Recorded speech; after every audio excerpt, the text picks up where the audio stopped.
வணக்கம். இன்றைக்கு அதிர்ஷ்டத்தினுடைய ரகசியத்தை பற்றி நான் இன்றைக்கு சொல்ல போகிறேன். வீடியோவை ஸ்கிப் பண்ணாமல் பாருங்கள்.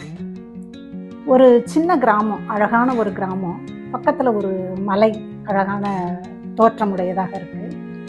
அந்த ஊரில் இரட்டை சகோதரர்கள், அன்பழகன், இன்னொருத்தர் ஆனந்தன் அப்படின்னு ரெண்டு பேரும் இரட்டையர்களாக இருந்தால் கூட ஒரே வீட்டில் வளர்கிறாங்க.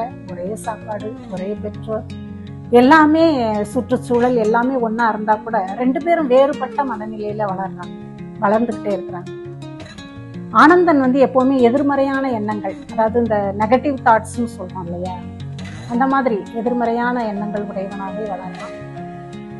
அன்பழகன் நேர்மறையான எண்ணங்கள், அதாவது பாசிட்டிவ் தாட்ஸ் அப்படின்னு சொல்லி ஆங்கிலத்தில் சொல்கிறோம்.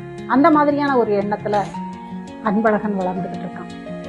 இவன் ஆனந்தன் எப்போவுமே சொல்லுவான், எனக்கு அதிர்ஷ்டமே கிடையாது, நான் பிறந்திருக்கவே கூடாது, இந்த மாதிரியாக புலம்பல்கள் அவன்கிட்ட அதிகமாக இருக்கு.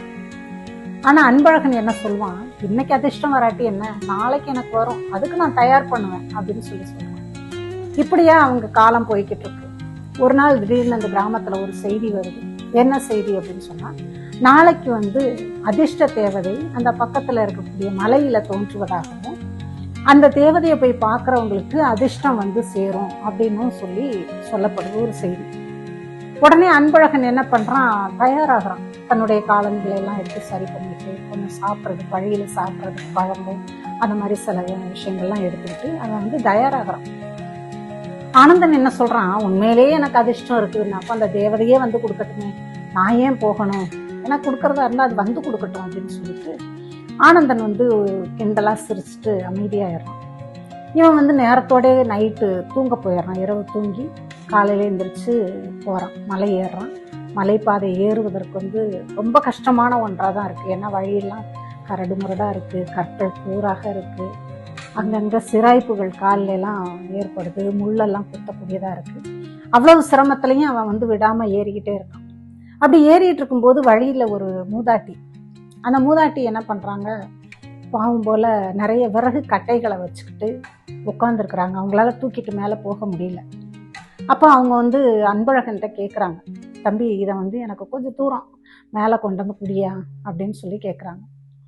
இவனுக்கு பார்க்குறான், ஐயோ நம்ம இதை தூக்கிட்டு போனோம்னா நேரம் ஆகிடும், காலதாமதமாக போனோம்னா தேவதையை நம்ம பார்க்க முடியாதே அப்படின்னு சொல்லி நினைக்கிறான். இருந்தாலும் சரி பரவாயில்ல, ஒரு வயசு முதிர்ந்தவங்க ரொம்ப முடியாமல் கேட்குறாங்க, இந்த உதவியை நம்ம தட்டக்கூடாது, பரவாயில்ல, அந்த அதிர்ஷ்டம் இன்னொரு நாளைக்கு கூட கிடைக்கட்டும் அப்படின்னு நினச்சிக்கிட்டு இவன் என்ன பண்ணுறான், இந்த பாட்டிக்கு விறகு கட்டைகளை எல்லாம் தூக்கிட்டு போகிறான். தூக்கிட்டு போகும்போது கஷ்டமாக தான் இருக்குது. ஏன்னா மலைப்பாதை ஏறுவதே கடினம், அதில் விறகு கட்டைகளை எல்லாம் தூக்கிக்கிட்டு போகணும். இவனுடைய சுமைகள் வேற ஏற்கனவே நம்ம வச்சுருக்கான் இல்லையா. அப்போ அந்த மாதிரி ஒரு சூழ்நிலையில் அவன் மேலே போகிறான். மேலே போய் அந்த ஒரு குறிப்பிட்ட இடம் வந்தோன்னா அந்த மூதாட்டியார் சொல்கிறாங்க, இங்கே கொடுத்துருப்பா அப்படின்னு சொல்கிறாங்க. கொடுத்துட்டு கிளம்புறான். அப்போ அந்த மூதாட்டியார் சொல்கிறாங்க, ரொம்ப நன்றிப்பா, நீ இல்லைன்னா நான் மேலே வந்திருக்கவே முடியாது, உன்னோட உதவியை நான் மறக்கவே மாட்டேன் அப்படின்னு சொல்கிறாங்க. பரவாயில்ல பாட்டி, இந்தாங்க அப்படின்னு சொல்லி கொடுத்துட்டு திரும்ப அவனுடைய பயணத்தை தொடர்றான். தொடரி மலையினுடைய உச்சிக்கு போயிடறான். அதாவது அந்த தேவதை தோன்றும் அப்படின்னு சொல்லி ஒரு இடம் சொன்னாங்க இல்லையா, அந்த இடத்துக்கு போயிடறான். போனால் அங்கே யாருமே இல்லை, அப்படியே நிசப்தமாக இருக்குது. ஒரு மனிதர் கிடையாது, ஒரு பறவைகள் விலங்குகள் சத்தம் கூட இல்லாமல் அமைதியான ஒரு சூழலாக இருக்குது.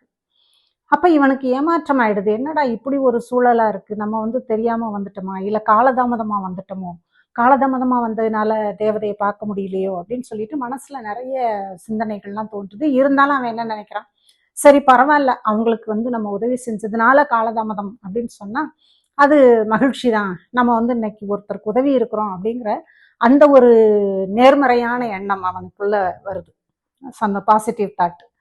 அப்போ இதுவே நமக்கு இன்னைக்கு போதுமானது அப்படின்னு சொல்லிட்டு இறங்கிடலாம் அப்படின்னு சொல்லிட்டு கிளம்புறான். கிளம்பும்போது பார்த்தீங்கன்னா அந்த மூதாட்டி விறகு கட்டை வச்சுருந்தாங்க இல்லையா, அந்த மூதாட்டி அங்கே வர்றாங்க. வந்தோடனே இவன் பார்க்குறான், என்ன பாட்டி இங்கே வந்திருக்கீங்க அப்படின்னு சொல்லி கேட்குறான். கேட்கும்போது அவங்க சொல்கிறாங்க, என்னப்பா நீ யாரை தேடி இவ்வளோ தூரம் வந்திருக்க, வந்துட்டு சும்மா வெறுங்கையா போறியே அப்படின்னு சொல்லி கேட்குறாங்க.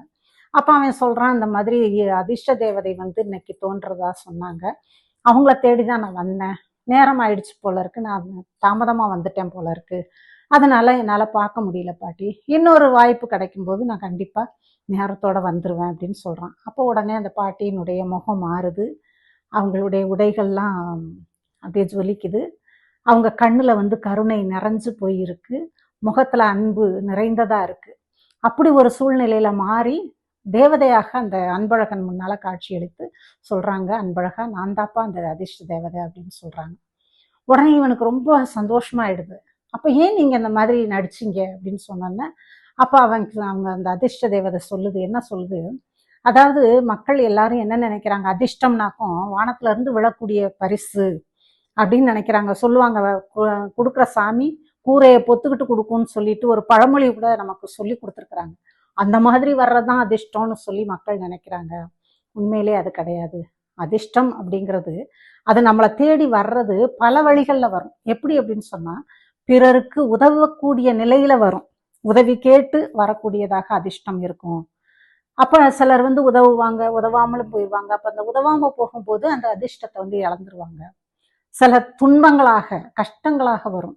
அந்த கஷ்டங்களை பார்த்து பயந்து ஒதுங்கி போயிட்டோம் அப்படின்னு சொன்னா, அப்ப அந்த கிடைக்க வேண்டிய அதிர்ஷ்டம் வந்து நமக்கு கிடைக்காம போயிடும். இப்படி பல வழிகள்ல அதிர்ஷ்டம் நம்மளை தேடி வரும். நீயும் அதே மாதிரி வானத்துல இருந்து விழுந்ததுதான் அதிர்ஷ்டம் அப்படின்னு சொல்லி நீ நினைக்காத. நான் வந்து உனக்கு நிறைய என்னத்தையோ கொடுக்க போறேன், நீ நினைச்சு ஏமாந்துட வேண்டாம். அது அதிர்ஷ்டம் கிடையாது. உனக்கு உண்மையான அதிர்ஷ்டம் எது அப்படிங்கிறத நான் உனக்கு காட்டுவேன், உனக்கு கொடுக்குறேன் அப்படின்னு சொல்லிட்டு ஒரு பையன் வந்து அன்பழகன் கையில கொடுக்குறாங்க அந்த பாட்டி. உடனே அன்பழகன் அதை வாங்கி பார்க்குறான். அதுல ஒரே ஒரு விதை இருக்கு, சின்ன விதை ஒண்ணு இருக்கு. கொடுத்துட்டு அந்த பாட்டி மறைஞ்சிடுறாங்க. அதாவது தேவதை வந்து மறைஞ்சு போயிடுறாங்க. இவனுக்கு என்னடா அந்த விதையை கொடுத்துருக்காங்களே, சரி அப்ப இதுல ஏதோ ஒரு நன்மை இருக்கு அப்படின்னு நினைச்சிட்டு, ஏன்னா தேவதை வந்து பொய் சொல்ல மாட்டாங்க, நமக்கு ஏதோ ஒரு நன்மை இருக்கு, இதை கொண்டு போவோம் அப்படின்னு சொல்லி வீட்டுக்கு வர்றான். வீட்டுக்கு வந்தா ஆனந்தனும் பக்கத்துல இருக்கக்கூடிய மக்கள்லாம் கேட்குறாங்க, அதிர்ஷ்ட தேவதையை பார்த்தியா, என்ன கொடுத்தாங்க, தங்கம் கொடுத்தாங்களா, வெள்ளி கொடுத்தாங்களா, இல்லை வைர கற்கள்லாம் கொடுத்தாங்களா, என்ன கொடுத்தாங்கன்னு சொன்னோன்னே இவன் வந்து அந்த விதையை காட்டுறான். விதையை காட்டின உடனே எல்லாரும் இவ்வளவுதானா அப்படின்ட்டு போயிடுறாங்க.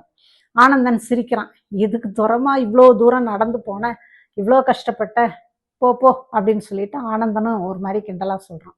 உடனே அன்பழகன் என்ன செய்யறான், இந்த விதையை எடுத்துட்டு போய் வீட்டுக்கு பின்பக்கத்துல ஒரு சரியான இடமா தேர்ந்தெடுத்து மண்ணை தோண்டி அதை வச்சு விதைக்கிறான்.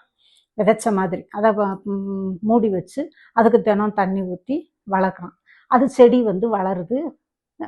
சில மாதங்கள்லேயே அது வந்து நல்ல மரம் மாதிரியான ஒரு தோற்றத்துல நல்ல பிரம்மாண்டமா வளருது. பிரம்மாண்டமா வளர்ந்ததுக்கு அப்புறம் பார்த்தீங்கன்னா அதுல கனிகள் தோன்ற ஆரம்பிக்குது. காய்கறிகள்லாம் வந்த உடனே வாசனை பார்த்தீங்கன்னா அந்த ஏரியா முழுவதும், அந்த பகுதி மக்களையே ஈர்க்கக்கூடிய அளவுக்கு அந்த மரத்துல இருக்கக்கூடிய கனிகளினுடைய வாசனை. அப்ப அதை வாங்கி சாப்பிட்றாங்க. சாப்பிடும்போது அதனுடைய சுவையில ஈர்க்கப்பட்டு நிறைய பணம் கொடுத்து அதை வாங்கக்கூடிய அளவுக்கு போட்டி வருது. அப்போ வியாபாரிகள் நிறைய பேர் வந்து என்ன பண்றாங்க, பணம் நிறைய கொடுத்து அந்த கனிகளை வாங்கி செல்றாங்க. அப்படி வாங்கி செல்லும்போது இவனுடைய வாழ்க்கையே மாறுது, அன்பழகனுடைய வாழ்க்கையே மாறுது. அதாவது ஏழையாக இருந்தவன் இப்ப பலருக்கு உதவி செய்யக்கூடிய லெவலுக்கு அவன் வந்து வந்துடுறான். இப்ப இதை பார்த்தோன்னா மக்கள் எல்லாரும் என்ன சொல்றாங்க, பரவாயில்ல அன்பழகன் அதிர்ஷ்டசாலி அப்படின்னு சொல்றாங்க. இதுதாங்க அதிர்ஷ்டசாலி அப்படின்றது என்ன அப்படின்னாக்கும், நம்ம வாழ்க்கையில வரக்கூடிய வாய்ப்பை நாம பயன்படுத்திக்கிறது தான் அதிர்ஷ்டம். அதை வச்சு நம்ம உயர்வது தான் உண்மையான அதிர்ஷ்டம் அப்படிங்கிறது தான் அந்த தேவதை வந்து அன்பழகனுக்கு சொல்லி கொடுத்தது. அவனுடைய வாழ்க்கையிலையும் அந்த அனுபவத்தை அவன் உணர்ந்தவனாக சொல்றான், மரத்தை பார்த்து சொல்றான். அப்ப மக்கள் வந்து அதிர்ஷ்டம்னு எதை சொல்றாங்க அப்படின்னு சொன்னா, என்னுடைய பொறுமை, என்னுடைய கடின உழைப்பு, இதை தான் வந்து மக்கள் அதிர்ஷ்டம்னு சொல்றாங்க. இதுக்கு மக்கள் வச்ச பேரு அதிர்ஷ்டம். எதுக்கு? கடின உழைப்பு, துன்பத்தை ஏற்றுக்கொள்ளக்கூடிய நிலை, மற்றவங்களுக்கு உதவி செய்யறது, இப்படியான காரியங்கள்ல வரக்கூடிய பயன், அந்த பயன்தான் வந்து உண்மையான அதிர்ஷ்டம்னு சொல்றாங்க. என்னங்க, அதிர்ஷ்டத்தினுடைய காரணத்தை கண்டுபிடிச்சிட்டிங்களா? ரகசியம் தெரிஞ்சிருச்சா? நாம எல்லாருமே மற்றவர்களுக்கு உதவி செய்வோம், நமக்கு வரக்கூடிய எல்லா சந்தர்ப்பங்களையும் பயன்படுத்துவோம், அதிர்ஷ்டசாலிகளாக வாழ்வோம். வாழ்க வளத்துடன். நன்றி.